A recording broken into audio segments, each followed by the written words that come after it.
l'occasion nous est donnée, à travers votre expertise et votre pratique, d'illustrer ce nouveau régime à travers un cas concret que l'on pose.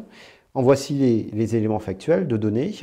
On a Paul qui a reçu en 2019 de son père un bien immobilier qui n'a pas bénéficié de régime d'exonération, et ce pour une valeur de 240 000 euros. Il n'avait pas reçu de donation de son père auparavant.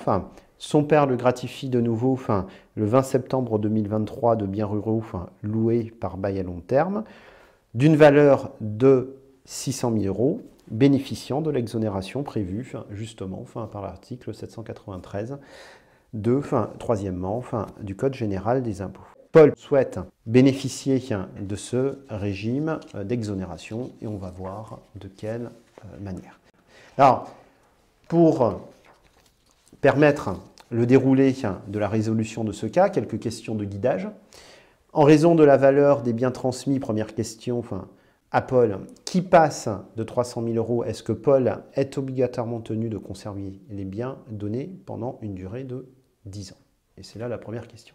Non, on l'a vu, dans cette situation, ça n'est pas parce que la limite de 300 000 euros est dépassée que la durée de conservation passe automatiquement à 10 ans.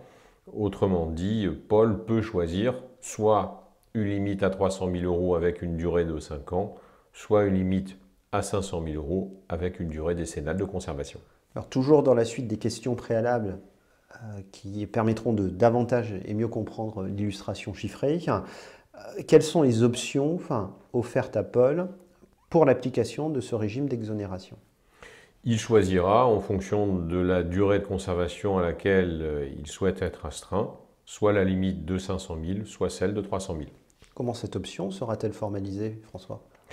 On le voit ici sur la diapositive qui s'affiche.